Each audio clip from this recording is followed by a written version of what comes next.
Yeah, I mean, to begin with, this, especially for first unit students, this is a lot of information. I'm sure you've already heard that, and we're putting a lot in your plate. But really, put your antennas up for what makes sense and what is going to be helpful for you.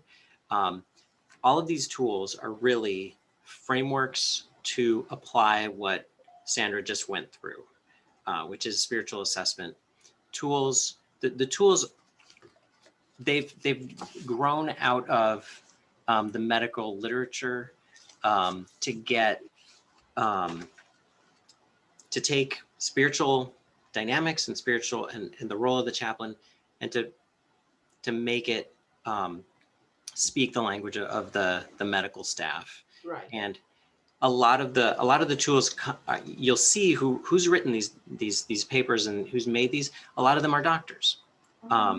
And now, so we're chaplains. So why are we reading this? It's worth having kind of the broader view, and to understand that we do have to speak their language, and we have to explain ourselves and describe ourselves in ways that they can understand, and we can have conversations. And it's so important primarily because spirituality, emotional, family dynamics, all of these are really vital to good medical care.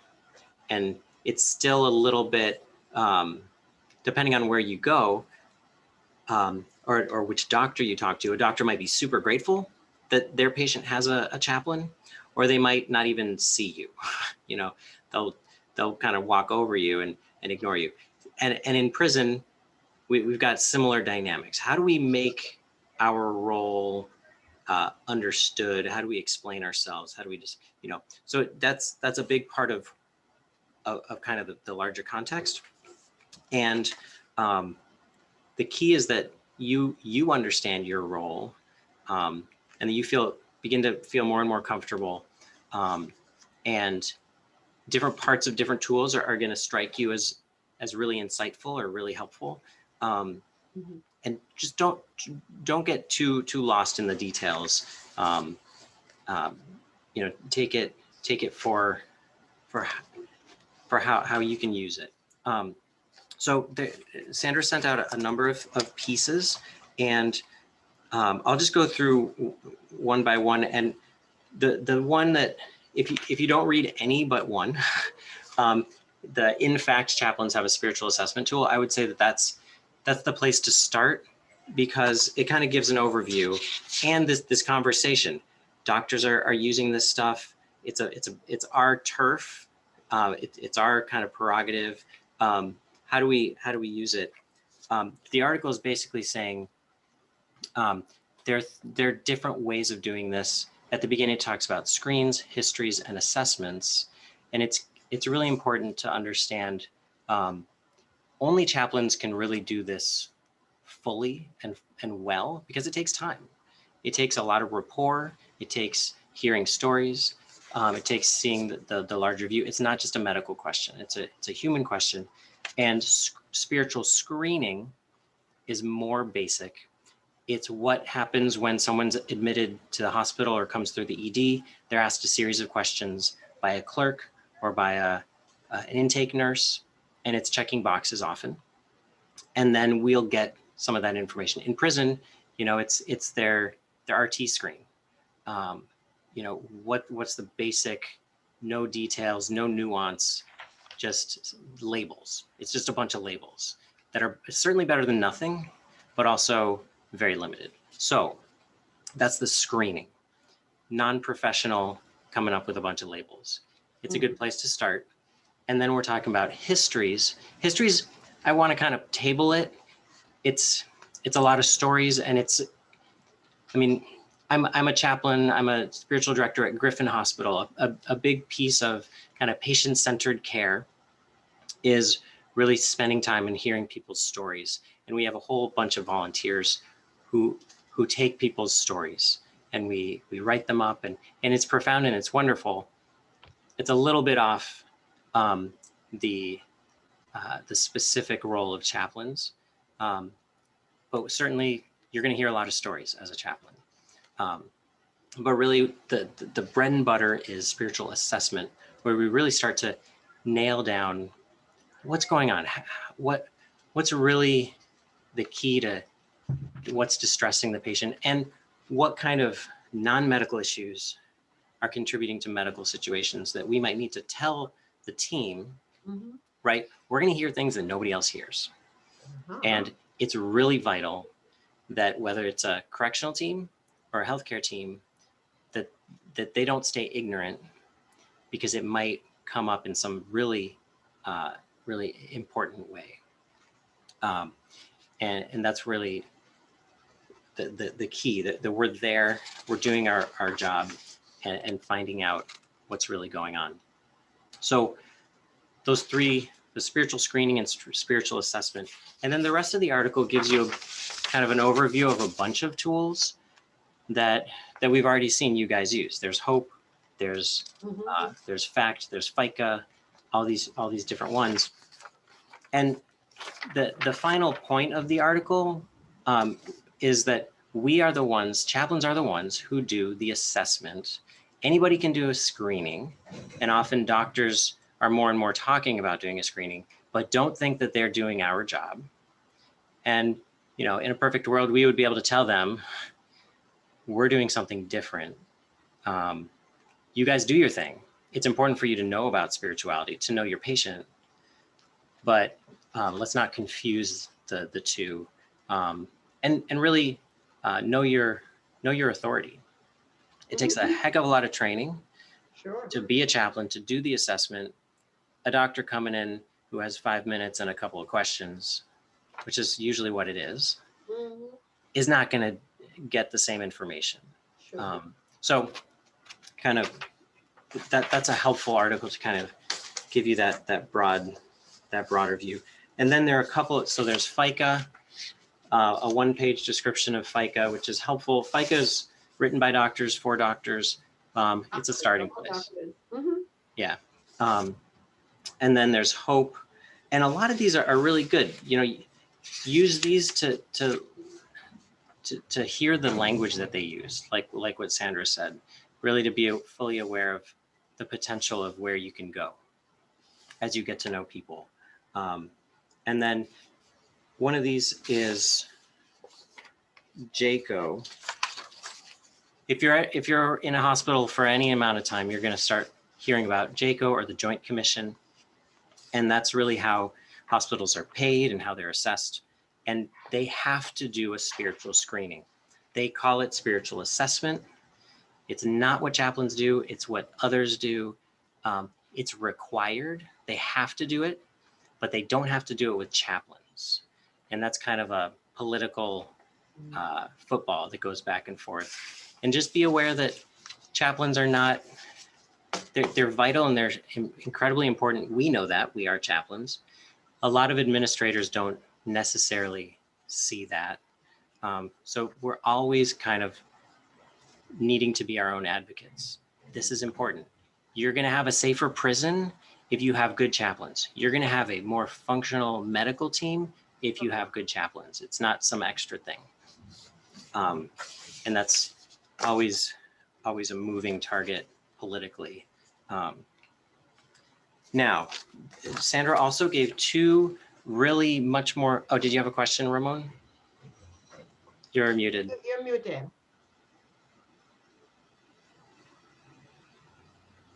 I wanted to comment that we run that more in the mental health side. They usually tend to not consider us as part of the mental health issues and needs of prisoners. And that's, I kind of like the way that the job description for the associate chaplains includes that we are to meet with the mental health teams. And I brought that up to Dr. Gaw at Osborne, and she was very open to, okay, yeah, you can come to our meetings and we can discuss in our meetings, and I'll give you time for you also to talk about what's going on. So that's a big thing that we've crossed over here with Yes. these new positions. Wow. Absolutely. It's so vital. Um, every facility I was at, I was meeting the mental health team, because more than anywhere, we can be really useful there, for so many different reasons. Yeah, I mean that could be a whole didactic. Um, yeah. So now segueing to the fully chaplain, takes a lot of training, might be overwhelming. The two models that Sandra sent are the 4 worlds model of spiritual assessment and the 7x7. So these are really good ones. They can be a little overwhelming, but if you want to look into doing this more, certainly after a unit, you should start to get familiar with this kind of language. And the two, I would describe these as the 4 worlds is kind of a developmental model, in which you don't want to be judgmental, obviously, and there are different roles for different levels, but in a way they're different levels of openness to the questions of meaning. And so the 4 worlds being literalism or natural literalism. You believe what you've been told. To put it, I'm going to be very simplistic about it, okay, just to get us started. World B, or the second one, we can call, or Tillich, Paul Tillich, so calls it repressed literalism. So we're still taking what we've heard, we're taking it in, but it's starting to not necessarily all add up. But people don't necessarily fully embrace the fact that it's not all adding up. They want it to be simple. The simplicity is starting to fray, and so there's a little bit of possible distress or tension. I would say tension. World C, broken myth. So that's where, wow, the world is a horrible place. I'm suffering. Where the hell is God? Those kinds of questions that are live, and really there's a struggle happening. And then world D is, how does he put it? Spiritual quest. Once you're able to integrate some of the tension, the lack of logic, the despair at times, the powerlessness, the darkness, we can describe that as spiritual quest. And the key is there are different ways of being with people. And I like the way that they, in D of each section, the spiritual care in world A is to passively be with, to accompany. That's where the receptive power, you're hearing people. What does this mean to you? Who is God to you? That kind of thing. It can feel passive, but I'd say it's really empowering to let people tell their story. Let them tell you what it means, right? Empower them. For world B, it's more of an active doing for, and that's what he's talking about. Is we're going to bring religious resources. So we're going to pray with people. We're going to read the Bible with them. Bring them a Bible. Bring them the Rosary. You're much more active. You're kind of helping them with what they are asking for. A little bit of a fix it or a solution or expert. Oh, I've got that. Here, let me bring you what you want. In world C, he describes it as a peerish give and take. So you're more peers, you're more on the same level. Yeah, I also struggle with feeling powerless. Feeling that the darkness is pretty dark these days. That kind of, I relate. I hear you, man. Right, Usman and Desposito. I'm with you in this lockdown. It doesn't make sense to me. And the work there is well, where is God? And in that back and forth, in that questioning, you can build something. You can help them build something that maybe they weren't going to build by themselves. And in that space, in that partnership, you're facilitating them to build something where maybe if you hadn't walked by, they'd be sitting with their head in their hands still, right? So that there's progress there. And then finally at the end, with the spiritual quest person, again, you're more passive, and they've taken the lead. They're showing more initiative. They're not stuck, but they've got some energy. They describe it as kind of outside institutions. They're free, they're empowered, and they're moving. And you don't need to do a whole lot. You can just encourage, maybe enjoy the ride. Often we say, oh man, I got more from this patient than they got from me.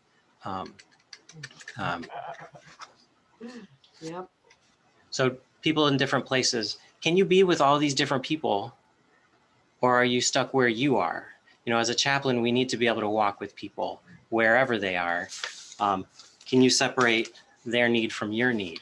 We all have needs. I'm not saying don't have needs, but be aware of how you are with others, to be skillful. Any questions on that model before I go to 7 to 7? So 7 by 7 is more of a integrated into the whole human picture. And if you go, there's a little chart on page 2 that's helpful. You have, I don't love this model. It's 7 by 7. Too much. Yeah, it's way too much. It's like if you wanted to do everything, if you were a perfectionistic chaplain, this one would be for you. It's like, who can do this? Only see one patient for the day. I know, right? It's ideal. It's helpful to see what's possible, right? Okay. And I don't even like the name 7 by 7 because it's actually more like a 6 plus 7. But I have a 4th grader at home, and you got to get the equation right if you're going to get the answer. Anyway, so the first 6, holistic assessment, that's kind of not, that doesn't even count either. Anyway, you got the medical, you got the psychological, you got the family system, you got the psychosocial. Actually, what this tracks with is the level 2 verbatim template. You got to see all these different factors and sides of people. So it is helpful. There's a use to it. You know, ethnic, racial, cultural, and then the social issues dimension. Each of these is actually distinct. And if you think they sound the same, it's worth looking at how they're different, because you get a full picture of how complex we are as people.